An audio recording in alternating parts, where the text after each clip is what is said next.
welcome back to the Religious Studies Project. It is Monday, which means we have a new episode for you. I'm Andy Alexander, and with me today is Sidney Castillo, and it's very nice to be recording one of these intros for the podcast that we have. So thank you for having me. Thanks so much for joining me. It's great to have you here. Now, today you have a really interesting interview with Boris Briones Soto on indigenous religions of South America, which of course is not something we have covered much on the Religious Studies Project. Could you give our listeners a little information about your conversation today with our guest?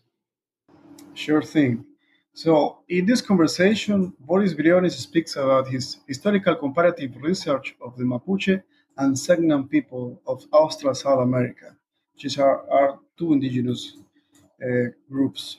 And Briones discusses issues regarding ethnohistorical research and the challenges that he faced for studying an extinct indigenous group and a living way of living. So both have shared experiences of colonialism, these two groups, ethnocide and ostracism by larger Chilean and Argentinian societies. Yet they still perdure through their descendants and the cultural practices that have influenced current social movements.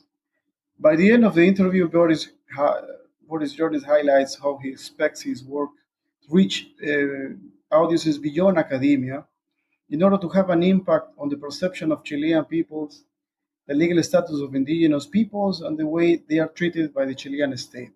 So, in a nutshell, you're going to learn about indigenous religions in South America, how to research religion comparatively, what is ethnohistory, and how indigenous peoples and current social issues are related with larger society, so to speak. And also a little bit of science communication for changing perceptions of people on indigenous affairs. That sounds great. Can't wait to listen. This is South American Austral Religions in an Ethnohistorical Comparative Perspective with Boris Briones Soto by you, Sidney Castillo. Let's listen in. And now we're back into the Religious Studies Project, this time with a very dear friend and colleague of mine all the way from Chile, Concepcion. It's Boris Briones this time. I have the pleasure to interview him for a podcast, and he's going to talk with us about indigenous religion in Chile, southern part of South America, Chile and Argentina. So Boris Briones is a doctor in geography and history for the Universidad de Cantabria in Spain and dottore in Historia, Antropologia, Religioni for the Sapienza Università di Roma, Italy. His doctoral dissertation was a comparative study of the Mapuche and Selk'nam people from South America. He is also president of the Chilean Society for the Sciences of Religions and has done work in the scientific divulgation of religious studies. Welcome, Boris, again to the Religious Studies Project. Hello, Sidney. Nice to talk to you. I would like to start asking you to situate somehow the conversation in the first question. How the intertwining of historical and anthropological research, known as ethnohistory, can shed light on the religious manifestations of indigenous peoples? Well, ethnohistory is a discipline that has a long time. Specifically in America, many years ago, it is used to study chronicles and the chroniclers who wrote during the conquest. But ethnohistory can not only be used to study the conquest, but also to study the subsequent evangelization process that occurred in Latin America. There is much researched and much to investigate. Um, Ethnohistory helps us understand religion before religion. This means that by studying documents such as chronicles, we can approach the study of beliefs when they were not yet called religion. For example, when evangelizers grew up describing indigenous rituals, they did not call them religion, but today, through ethnohistory, we know about their ritual practices. And the relationship between history and anthropology enters here. In South America, this relationship is still distant, but in Europe, it is much closer. I think the future is as a whole to study religions and especially indigenous religions. Interdisciplinarity is very necessary. Probably many historians and anthropologists did ethnohistory decades ago, but they did not call it that because the discipline is formalized in Mexico in 1953. Perfect. So now that we have a little bit of first grounding on what is ethnohistory, I would like to ask you the following. You have done research about the Mapuche and Selk'nam people from South America. Could you give us a conceptualization on the region and their religious beliefs? It is a very diverse and complex belief system. Um, First, the Mapuches have a worldview that has changed a lot over time. The Mapuche religion of today is not the same as it was 200 years ago. This is because religious syncretism and evangelization have really influenced. In the Selknam case, it is equally complex because it is a cultural group that is considered extinct, but we know that they still exist in Argentina, although not living in the same ancestral way. That's obviously. In both cultures, the evangelization played a fundamental role in acculturation and cultural disposition. From a comparative point of view, both cultures present similar ideas. For example, the idea of supreme being, in Spanish, ser supremo, in Italian, ser supremo, the importance of the cardinal Mhm. points, the elements of nature, the ancestors, and many other things. Although these elements can also be repeated in many other human groups around the world. Undoubtedly, comparative studies in religion helps us to seek a greater or lesser degree of generalization, like mentioned by Anne-Marie de Waal. In the Mapuche case, it is still possible to carry out field work because many of these ceremonies continue to this day. In the Selknam case, it is different. Many of its tradition and ceremonies, such as Hain, have been lost in time for many years ago. The last ritual practices were made around 1923, very long time ago. Right, over 100 years already. Yes. I found Yes. this interesting because one of the groups that you studied for your thesis, you did a comparative study for your doctoral thesis. Mapuche, they are still around. The Selknam are extinct, as you say, and yet there are like many similarities between their worldviews. I have been reading your book that you kindly sent to me, Selknam de Tierra del Fuego, Yeah. which is one of the halves of your doctoral thesis, right? And there you see all of the things that you're saying, that the importance of the cardinal points, like the variety of deities that are around, and yeah, that they had very limited mobilization through the Tierra del Fuego island compared to Mapuche, were like a continental population that were like widespread in an area. Instead, the Seglam were more in a almost in the same area, so to speak. We must understand that religions are very broad in their study, involves leaving many bases aside, such as religious centrism. In indigenous religions, it is more complex due to mobility and nomadism. In the case of Mapuche and Selknam cultures. Now, I would like to ask you what similarities and contrasts you found when doing research about them comparatively. I mean, you talk a little bit of that, but I would like to, for the listeners, to dive a little bit more on that. Yes. Well, as I mentioned before, the belief in a supreme being, Temaukel for the Selknam and Genechen for the Mapuches. These two ideas may be influenced by the idea of God of Christianity, for example. However, there another important things, both cultures gave a higher importance to the cardinal points, both to the east. For example, they oriented their ceremonial hats in that direction, to the east. Something important Mhm. is the worship of ancestors, of spirit. They have a many respect for ancestor and spiritually. It's a central part of their lives. Another important point is that in both cultures, at least in the 18th and 19th centuries, Athens it did not exist. There was no separation between daily life and religious life. This is very important. It was all a set of things. I think we need to continue investigating that. I don't have a concrete answer now for specifically in comparative studies, but Mhm. this is a first ideas. Right, because you did archive research, at least for the second extensive archive research for what I have seen in your book, with first like the Chronis accounts, then the missionary experience by Salesian, and like some of the late 19th century, early 20th century more kind of ethnographic accounts of that as well. What you mentioned just now is like the similarities between this idea of supreme being.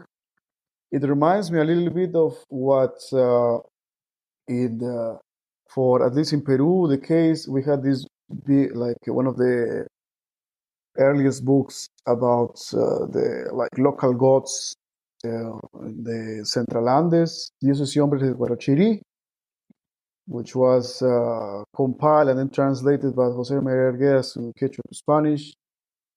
And it was like there were many parallelisms with Christianity and the like kind of local gods because the book was written probably by someone that was already indoctrinated in religion, so it had that kind of mindset, you know.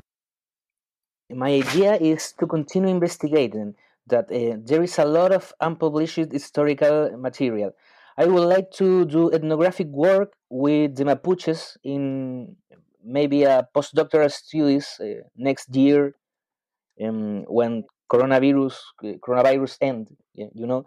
But the idea of being a supreme being is repeated in Latin America.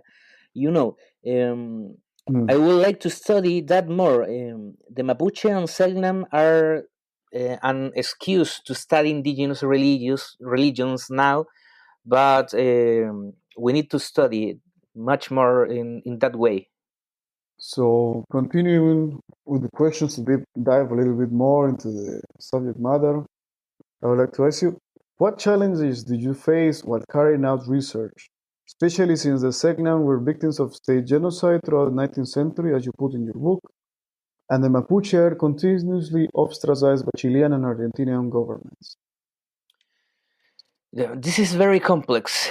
In Argentine territory, the Selk'nam are not recognized as such at present. They are called descendants. In the case of Chile, the political persecution against the Mapuche is devastating. There are many Mapuche political prisoners today. Uh, they have only asked for constitutional recognition and the return of the ancestral territory that was usurped by the state and European migrants in past centuries, maybe 100 years ago. I had contact with some Mapuches during my research in doctoral dissertation. Mhm. The threat is that there is a lot of mistrust in general. Some have had bad experience with the academy, and others feel they have been Mm. used only. Yeah, you know, it's in indigenous people in Latin America. It's the same. In the case of religious study, it Yeah. is more complex.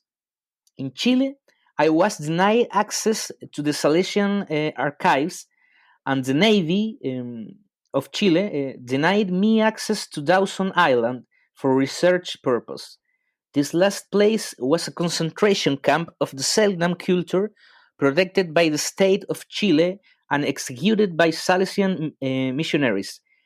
Uh, Mm. but it should not surprise us. In the documentation, we find the governor of Magallanes um, in Punta Arenas, who in the early 20th century enslaved a large number of Selknams, and he was a hero of the Pacific War. Chile, Bolivia, Peru, considered a hero to Yes, of this course. day. But the truth is that he was a sadistic tyrant and slave. But the history of Chile, especially in what's its military history, tries that these things are not now. There are a newspaper from 1905 uh, were heartbreaking scenes. Sales of Indians Mm. on the street in city of Punta Arenas and all covered by state of Chile are related. It is obvious that today they do not want to recognize any of that because it's a very problem to historical memory. It's very complex time. And it's in a case of ethnocide. Put it Yes. more. So you were going to comment us a little bit more about the case of the genocide in Chile that the Selknam and the Mapuche have faced throughout their history. Yeah, it is a ethnocide. The Selknam population decreases with the arrival of the colonizers. They hunted the indigenous people, killed them, to occupy the island of Tierra del Fuego for livestock. It is a ethnocide without a doubt, hidden by the states of Chile and Argentina. Yeah, speaking about that, just recently this past year and until the pandemic hit throughout worldwide and also South America, there was like a social revolution because that's properly the name of what was happening in Chile at least, and also in other countries of the region. But I think in Chile was more prominent. And remember seeing one of the pictures in front of the whole brigade of the police and the military that were in the streets because they were contrasting the movement that was in the streets of the protesters.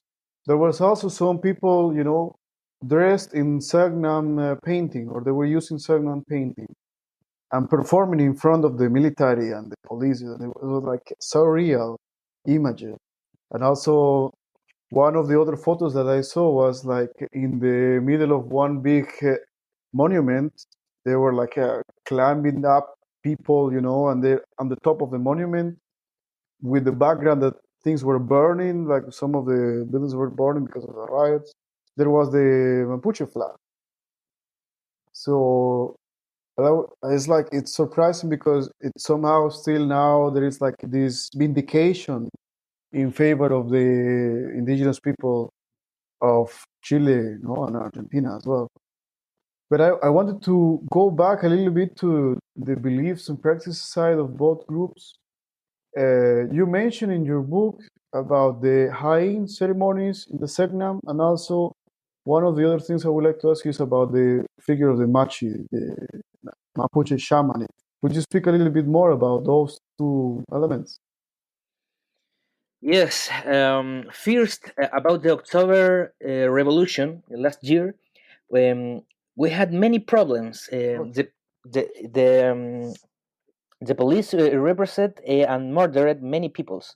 Indigenous peoples are synonymous with struggle.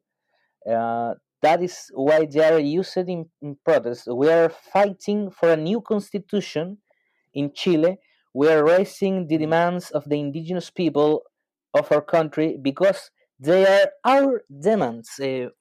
We are only land in Chile, and well, of Mapuche, machi is a word that encompasses the feminine and masculine, since machi can be male or female. In the Mapuche world, there must be a prior consecration to access the techniques of the machi. From the arrival of the Mm-hmm. Spanish to the present day, the practice of machi has been the responsibility of both men and women, which included a transgender condition. Many men, by adopting the life of machi, assume a feminine identity. Um, Although not in all case, Basigalupo, Ana Maria Basigalupo, relates an Mm-hmm. initiation episode related to the Mashi Marta, who, before becoming a shaman, had the identity of a man named Bernardo. Uh, the Mm-hmm. initiation to which the Machi is subjected must be renewed once a year in front of its rewe, which has been Mm-hmm. specially selected to fulfill this function, and it's mandatory that the wood in which the rewe is carved is from a native tree. Mapuche shamanism Mm-hmm. is more distinguished by an individual form of action with the affected, whether it's afflicted by some bad product of sorcery or requires some medicinal treatment. In the collective ritual aspect, the machi must also officiate the ceremonies, as we saw in the case Mm-hmm. of the child sacrifices during the earthquake a few years ago. Um, Mm-hmm. there are many occasions when the machi goes into trance during ceremonies, generally reaching shamanic ecstasy um, to the with the use of the kultrun.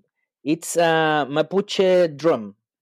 Um, the Mm-hmm. Mapuche religions has too many forms, and it's too much very by individual form in the action with the people affected um, by the bad things.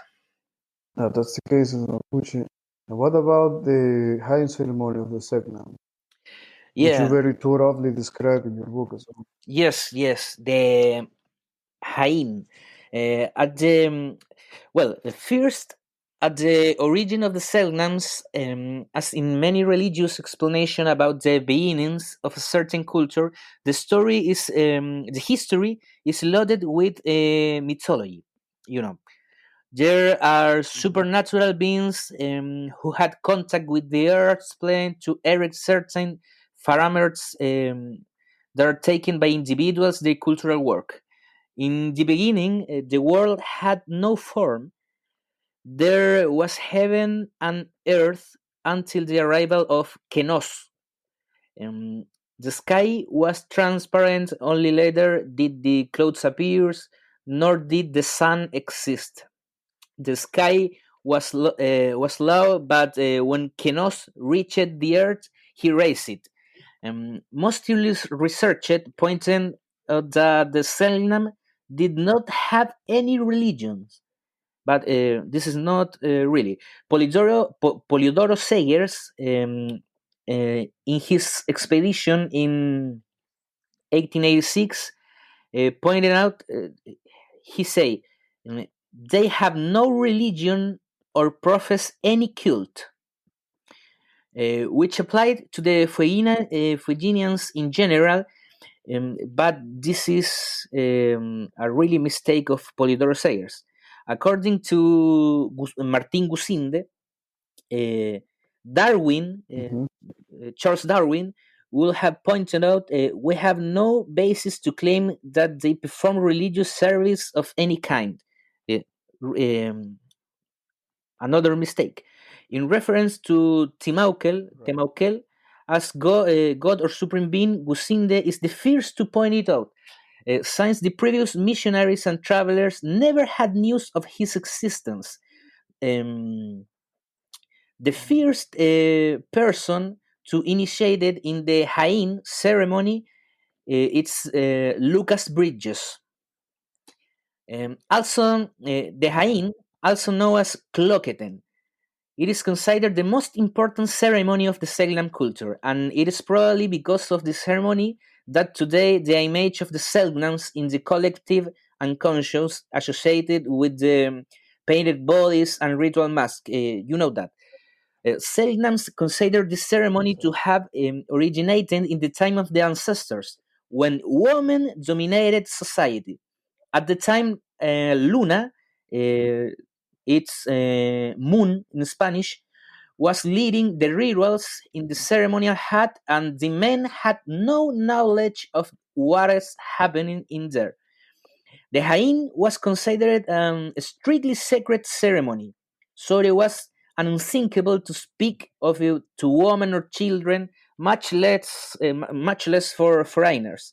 Lucas Bridges was the first to document the ceremony. He noted that he had news of her during his long stays with the Selk'nams in Tierra del Fuego, that the Hain meant school, theater, or lodge. He described that. Um, in this ceremony, reserved only for men, the young people who were to be initiated between 14 and 70 years old, maybe, had to pass a series of Mm-hmm. tests and face to the spirit personified by other members of the tribe, who appeared with painted bodies and masks. Um, During the ceremony, the young men had no knowledge that the spirit were other men. Only at the end, they took off their masks and looked, and which Mm, time they told him the truth and forced him to keep their secret from women. Uh, this is a very right. secret ceremony of the Selk'nam culture, reserved only for men.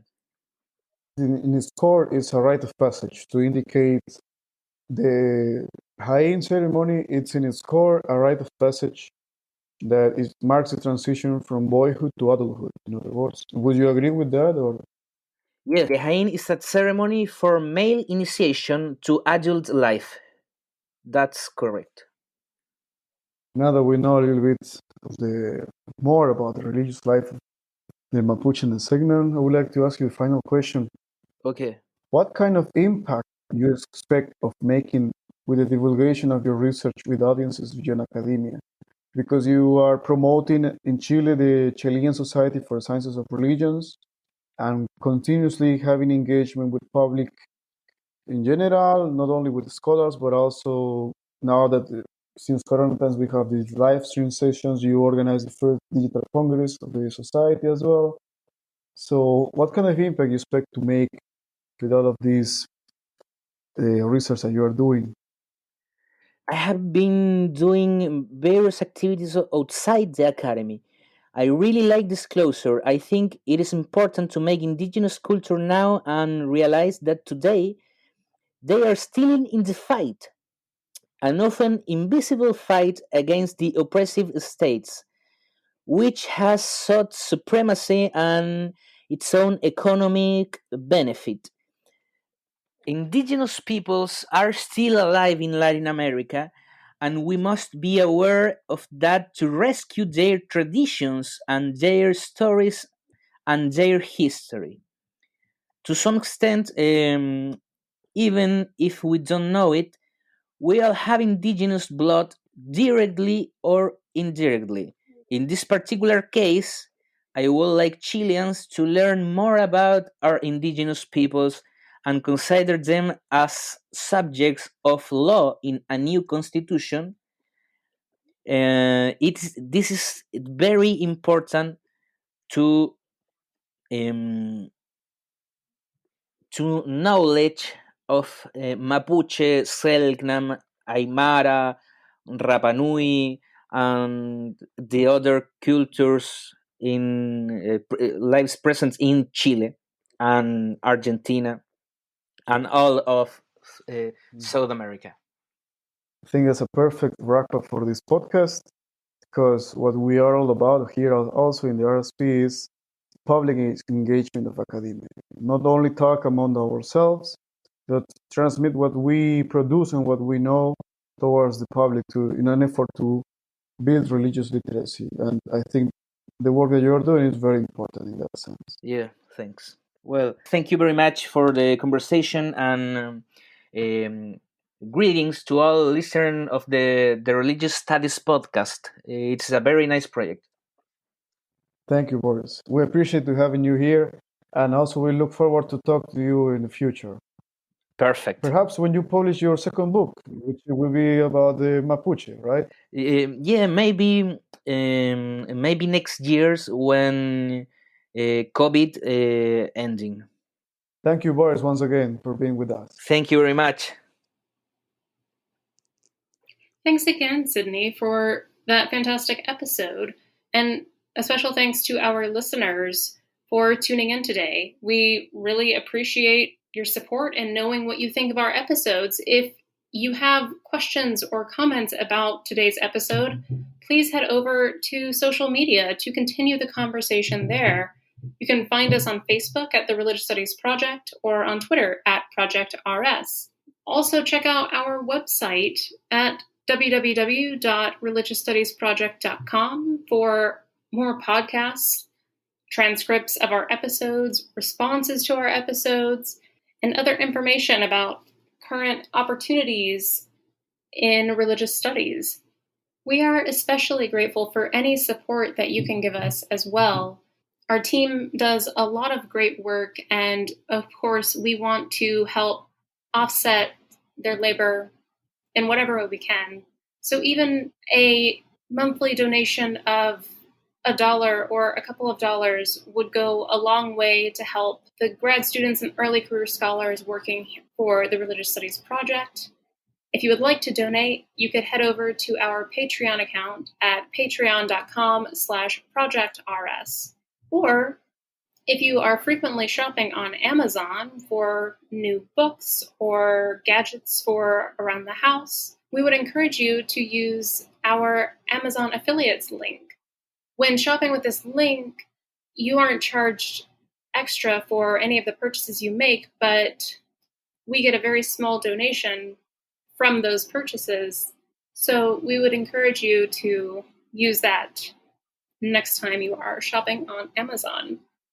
And I think all that's left to say is thanks for listening. The RSP is sponsored by the BASR, NAASR and the IAHR and is produced by the Religious Studies Project Association, a Scottish charitable incorporated organisation. Find out more at religiousstudiesproject.com. Brought to you by editors Brianne Fallon and David McConaughey, and founding editors Chris Cotter, that's me, and David Robertson, that's the other guy. Our features are edited by Rebecca Barrett-Fox and Lauren Osborne, and our Opportunities Digest by Ella Bach.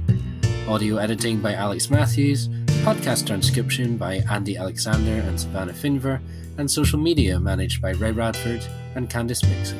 Don't forget you can support the project by using our Amazon affiliate links or donating at patreon.com/projectrs. And you can find us on Facebook, Twitter, YouTube, iTunes, and other portals. Thanks for listening.